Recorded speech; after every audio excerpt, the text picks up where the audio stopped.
Hi YouTube land. Today I wanted to bring to you a quick review of the Victorian Romantic Tarot, which I just received upon coming back into town, and I could not be more thrilled.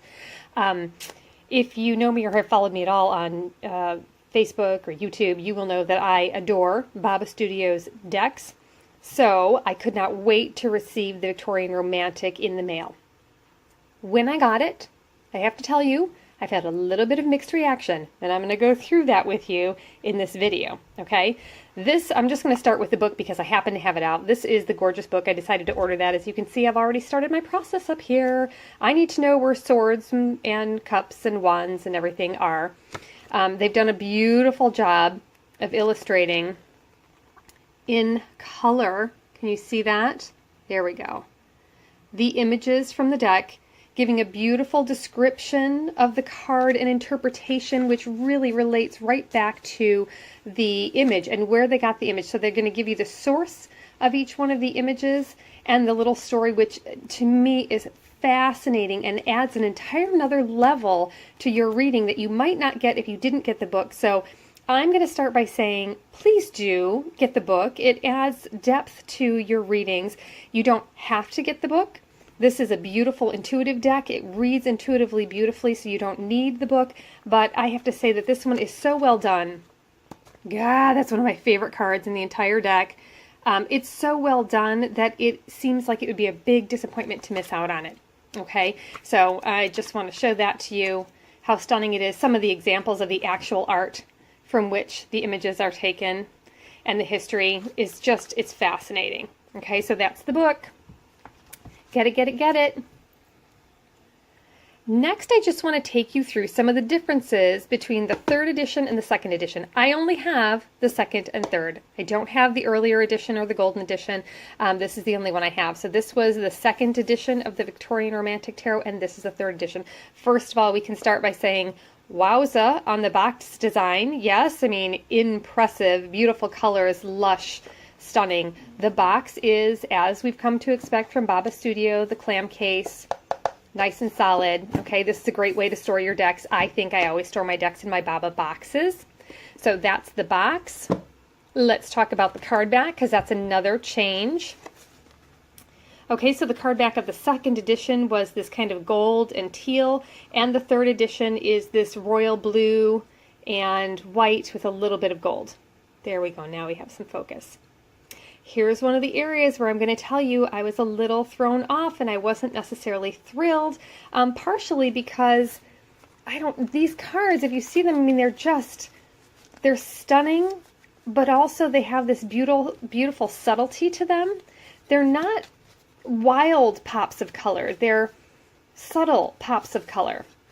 So when I saw this, it felt to me like, well, this is a little bit jarring given the art of the deck. In addition, when I saw the box, I kind of expected something in this luscious teal. I really did. I thought, wow, that teal is pretty impressive. I would love to have that, even if it were a softer version. So for me, this is a silly, silly point, but I'm going to share it with you. It's just one of the things that I wasn't as thrilled about when the deck came in. That being stated, I think the back itself independently is gorgeous. It is reversible. Yay. Thank you, Baba Studio. The difference between the cardstock. You know how I am about cardstock. I think you guys, a lot of you are the same. Okay, so if we compare it to the second edition, first of all, the second edition was gilded. Okay, do you see that? This one is not. Now, I'm not a huge fan of the gilding, so I don't really care. Personally, I like it without. The gilding tends to cut into my hands, I think. So I have found this cardstock to be different than all of the other Baba Studio cardstock in that, to me, it's a little bit stiffer. It's not quite as soft. It's a little bit less resilient, perhaps. They appear to be about the same thickness, although I think the second edition is a little bit thicker, a little bit stiffer. The third edition, it's nice, it feels soft. I will tell you this, when I grabbed it out of the box, it was stiff and scratchy to me, and it smelled horrible, and I don't know why. Now that I've been playing with it, I've been shuffling it, I've been reading with it, and you can even see they clump together. They clump together, which is atypical, I think, of Baba cardstock. Baba cardstock is usually soft, supple, amazing. So to me, this does not compare to the Alice Tarot. If you have the Alice Tarot, you know that cardstock. Butter, butter, butter, butter, butter. Look, fabulous, right? This one to me, not quite the same. It's still, now I've just started using it, but it doesn't slide the same way. It felt a little scratchy at first. Call me a horrible person if you want to. I like to riffle shuffle. I'm sorry, but I do. The nice thing about Baba Studios cardstock is it usually holds up to that. And this is not a disappointment when it comes to that. It does hold up to the riffle shuffle. But again, I've had clumps of cards sticking together. I've been shuffling all night and throughout the day, and it's still, so I'm working my way into this. I don't find it as soft as the Alice Tarot. I just don't. I wasn't head over heels for it. I'm sorry to say. I want to be, but I'm not. It may be similar to Tarot of Prague. I did do a blind touch test, if that's a thing, where, whoops, my bad. You know, I held them both in my hands and back and forth and tried to tell without my eyes if one was different than another, if I could tell which one was Prague and which one was Victorian Romantic, and I gotta tell ya, I could not tell the difference. They felt the same to me, so I'm thinking that this is the same cardstock as Tarot of Prague. Not as Alice, although they say it's all the same cardstock. We could ask them. We can ask Karen if she used the same cardstock. I'm thinking that they did, but I will tell you I can't tell the difference between Tarot of Prague and this 3rd edition Victorian Romantic. So, you know, Baba Studio comes to play with their cardstock. I mean, they really, really do. So I'm hoping that over time, as I shuffle, it's going to be better. Okay? I want to talk about some of the other differences in the deck. I'm going to put that off to the side. Alrighty. 2nd edition Devil, 3rd edition Devil. Now, I don't know if you can see. I'm going to try to get it to show you. Oh, darn. The metallic, I would say the metallic, no, tough to see. The metallic in the 3rd edition to me is very, very subtle. It's more difficult to see, I think, than the Tarot of Prague. The 2nd edition, it looks like, was printed on kind of this creamy cardstock. 3rd on white. It does make a difference. You see the darkness in the 2nd edition overall, and I think the detail in terms of the line work is really there. It's significantly darker. I mean, you can see the difference in the shadow versus the shadow. Can you see that? So I think 3rd edition has lightened up a bit. I'll show you in some other cards the way that the figures tend to stand out a little bit more in the 3rd edition. But the 2nd edition has that great line work. I think it's going to be personal preference. Guys, I can't tell you which one I like better. Isn't that awful? Okay, so we both have the same devil cards. But, 3rd edition adds this devil. Be still, my beating heart. How flipping beautiful is that? Okay, and seductive. I know that's what they were going for with this as well, but to me, she's not nearly as tempting as this. This experience, this feeling to me is, yeah, that's dark and wonderful and luscious and all of those things. So I'll probably keep both in my deck as I shuffle. I gotta tell ya. All right, let's move on to Lovers. You know, same, 2nd edition, 3rd edition. I'm going to try to get you the metallic. You can kind of see it on her sleeve. A little bit there. Again, it's real subtle. And again, you can see the difference. The darkness and the 2nd edition, the more painterly feel. I don't know how else to explain that to you. It feels like an old world painting to me. This one starts to come into modern day a little bit. It's softer. It's just softer. Those are the Lovers. Now, they made a change. This was the 2nd Lovers from the 2nd edition, and this is the Lovers from the 3rd edition. Cannot tell you how much I love that. More than life itself. That's going to be my favorite card in the deck. It really is. Look at that. Cupid up in the sun, moon, whatever it is here, that golden halo. Oh my gosh, I mean, the rapture. This one's intense, guys. This one I love, and so vastly different than the feeling of this Lovers card. It's so pure, simple. Similar message, but again, I gotta tell you guys, I'm probably gonna keep both in my deck as I'm shuffling because they've both shown up for me already in my readings. They both had different intentions, and I really love them both. Okay, now we are coming up on a disappointment. This is a disappointment for me. I'm sorry, I'm just gonna throw it out there. It really is. They redid the Nine of Wands. Nine of Wands in the second edition. I have loved this image. It's one of the things I love the most about the deck. I love that kind of look of protection and paranoia, and I really kind of don't want to tell you what's going on back here, but I'm going to do it no matter what. They've changed it to be more of a weary, tired-looking warrior, like he's fought quite a bit. And that's okay. I get it. I really do get it. I wish I had both options because I would choose this one myself, but I've also become very used to it. I don't know. I love this one. The whole spoils of only using your ambition to get ahead. Just, it's palpable to me. Whereas this one just seems just tired and a little contemplative, but it's soft. It's real soft in comparison. So, again, not thrilled with that one. Can you see the metallic at all? Oh boy, it's really not. I'm telling you guys, it's really subtle. I mean, Alex and Karen are known for doing that subtle metallic beautifully, but this one, even more so than Tarot Prague, I think is super subtle. Just some more comparisons. Do you see the difference in the dark, the line work, the detail here that you see in the sketchwork, the dark images? And yet, if we look at the third edition, the way that the man stands out against the clown here versus here, he's a little bit kind of floating into the curtain. So there are pluses and minuses to me. Again, I can't tell which one I like better or if there's one that I like better. I'm fond of this one because I've worked with the second edition deck so long. I love the detail of the stripes on the legs and the detail in the face on the clown / devil. Look at those horns. I don't know. It's phenomenal. This one, do you see, like, we've lost the detail a little bit around the horns, a little bit on the face, but again, the people in the background might be a little bit easier to see because it's a little bit more contrast. So, I'm not quite sure. And you can see the metallic just ever so slightly on the blue, on the clown there, and in the legs. I think that metallic just overall made the images softer. Maybe they made them softer first and then added the metallic. I'm not sure. Some of my favorite cards of the deck.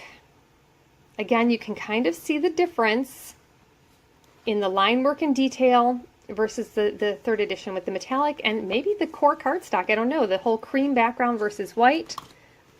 Oh, two of my favorite cards in the deck. This one, I think they've done a great job on the Three of Cups in the new edition. Actually like it much better. I mean, I'm pretty clear on that. Look at the difference between the two faces here. How much clearer the third edition is than the second. I mean, really, that's kind of hard to miss, I think. Right, there she is. Yeah. So, kudos to the Three of Cups in the third edition. It's better than the second, but that's the only one. The rest of them, again, jury's still out for me. I'm not sure. Another favorite card in the deck. Again, the art is so palpable. It reads intuitively, absolutely beautifully. But you can see, I don't know. For me, the definition in this one is a little bit clearer. This one a little bit softer. I don't know, guys. What do you think? What do you think about the differences? So that's it for the print quality. So that's just those are my initial thoughts, opening it up. And what I want to do is I want to continue the video with a reading using the Victorian Romantic because I want to show you the difference. I don't want to do a flip through of all the cards, and that's probably the most flip through I've done because I wanted to show you the difference between the two. I want to do a reading for you with these cards so you can see how beautifully they read in a relationship reading. Okay, and what I decided to do, because this is a deck that for me I find works beautifully with relationships. And it doesn't have to be just love relationships, and I'm going to show you what I mean by that because I'm going to do a reading for you on relationship with self. Actually, I asked, what is the relationship that we're having right now with our intuition or our spiritual practice, okay? And I started with the High Priestess, as I always do, and she represents us, and I think this is an absolutely stunning stunning version of the High Priestess, and I love the oracular nature of it. I love the way that the smoke kind of comes up. And this deck does speak a little bit like the High Priestess, as they've described in the Victorian Romantic book, as an oracle who really asks you to do a little work for the message, okay? It's not going to come out and scream at you like some of the decks. It's going to be soft and subtle. It's going to be dreamlike and a little bit oracular, in that it's going to ask you, it's going to give you messages that are like a puzzle that you have to go and figure out. And when you figure them out, you're going to realize exactly what the message was that was meant for you. But the joy is going to be in the process of figuring it out rather than just seeing it right for itself. So here's what I found. We've got 3 cards here, all reversed. We are so resisting our spiritual practice and gifts and putting it out there, right? We are making this as hard on ourselves as we possibly can. Starting with the 6 of Cups reversed, we have something either from our childhood or our past that we're still blocked on. We are not ready to release that yet and be as innocent as we once were with this particular gift. And how often do we, as tarot readers or spiritual healers, say we're not good enough, we don't have what it takes, it's not a practice that we're ready to go forward into this world with. We're not certified. Oh my gosh, you don't have to get certified. Okay, you don't have to get certified. Just use your gifts. You're beautiful. Come on, help the world. And then we have the Moon reversed, blocking your third eye, blocking your intuition. I mean, my gosh, she's got her hand right on her head here and it's completely upside down. And then we have the Page of Swords. The other thing is you're being a little snarky with yourself, aren't you? You're just being unfair. You're being really critical of yourself and in a very childish way. So we have 2 very childish cards here, and then blocking our true gifts right beneath the High Priestess. The High Priestess and the Moon showing up completely opposite. So this is what you are capable of. This is what you are at your core, and yet this is what you're doing. So let's turn these around by magic. Okay, so let's get to a place where we can connect with the past and make it present again and trust in our skills. Let's turn this around and let's get in touch with our intuition, intimately in touch with our third eye, and know that the channel we have coming through here is clear, clean, and a gift that we're supposed to be using. And the Page of Swords. It's okay to be new, to be learning, to constantly be learning about our craft, right? It's okay to constantly add layers to what we're able to present to the world, but we need not beat ourselves up about it, and we need not be snarky with ourselves. We need not be harsh with ourselves.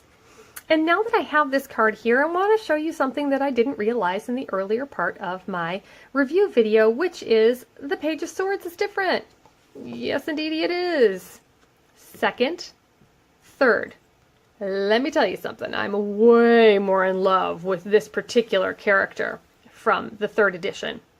And apparently from the 1st edition, which I do not have, they didn't have the dog. I love the addition of the dog that was added in the 2nd edition. And I love that they went from this character back to this character. There's something about it. There's something very wistful, very looking off into the distance, much like what we see with the Rider-Waite. And these cards definitely are Rider-Waite based. You can see the messages from the Rider-Waite come out in them. However, intuitively, there's so much more to play with here. The stories are so expressive, and they constantly have directional facing. And I got to tell you, when you're talking about relationship reading, that really makes a difference. At least it makes a big difference to me.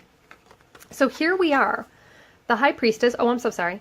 The High Priestess, kind of looking down upon our gifts, right? Peering at the 3 cards beneath her. The Page not even looking at the intuition. I'm critical. I don't see you. I don't even recognize you being here. And then the whole childhood thing with the parents kind of looking on at the table. The children being completely engrossed in whatever is going on in their innocence, in their experience. Again, not paying attention at all to either one of these characters. The only one we can see is the mother character kind of peering here. And that would make sense, wouldn't it? That sometimes our parents believed more in us than we believed in ourselves when we were little. At least hopefully for many of us that's the type of environment we had. And if it was not our mother, maybe somebody else that nurtured us, grandparent, older sibling, could have been an auntie, something like that, who said, I see it. I see you. I see that you have this gift and this talent. You're just not paying attention. Okay? And I always hate to leave a reading without telling you some advice. So I will be back. Some advice. You're resisting your own gifts, and there's got to be a way out of that, right? And I asked about how it is that we could really come to be in touch with our inner high priestess, our oracular gifts that we have to heal and to connect with other individuals on this earth that so desperately need us right now. And I want to let you know that right off the bat, we had a nice little jumper come out to play. Folks, you are meant to do this and to be independently free-flowing from your gift, right? Whether that be an actual full-time business, part-time business, but you are meant to make money from this, to accept an energetic exchange. Too often, and I've said this in other videos, we put ourselves out there and we don't accept an energetic exchange in exchange for that. So we put ourselves out there and then we're constantly trampled on. This is saying, no way, you can actually do that. You can actually be independent and free-flowing if you use your gift. And it comes up again right at the center. Here, the obstacles we have to connecting with ourselves. We're afraid of conflict. We don't do things in moderation, which I think means that if we're hiding, we're really hiding. If we're out there, sometimes we're really out there, but awkwardly so, almost, right? We don't want to be preachy and push our beliefs on somebody else or push our gifts on somebody else. But this one to me said right now your obstacle is that you're just not confronting things. You're not going to go out there. If you're shy and introverted like me, you're not getting out in the world enough, or at least expressing your energy enough. If you are very extroverted and very good at business, you might not be tempering the spirituality enough with what you're putting out there to be the independent, wonderful businesswoman. Or gentleman, either way, doesn't matter. I am surprised, though, at the amount of feminine energy received in this particular reading. But again, we are asking how we can get in touch with our divine gifts and share them with others. And that's a very feminine feeling gift, right? It's a very receiving gift. Is it a shocker to you that this is what we're supposed to do? The high priestess, you are supposed to actually get in touch, be somewhat vulnerable, but also mysterious. Right? So you can be the wizard behind the curtain without being the charlatan. Give people these messages and what they need to hear, but in a way that they are able to learn it for themselves. This is asking you to be Glinda to everybody else's Dorothy. Glinda didn't tell Dorothy right in the beginning that she can click her heels and go back home. She said, follow the yellow brick road. Right? And know that will be protected. The shoes will protect you. So your inner being will protect you. You have to have trust and faith that your inner being will protect you. So you can be a little bit vulnerable, at the same time be aware, be guarded, and as you're guiding people, don't feel like you have to do it for them or you have to give them the direct answers. All you have to do is set them on the right path, help to illuminate the path for them, and then they're going to take their own steps along the way. What we don't want to do is don't hold yourself back because you don't feel that ultimate confidence in your gift.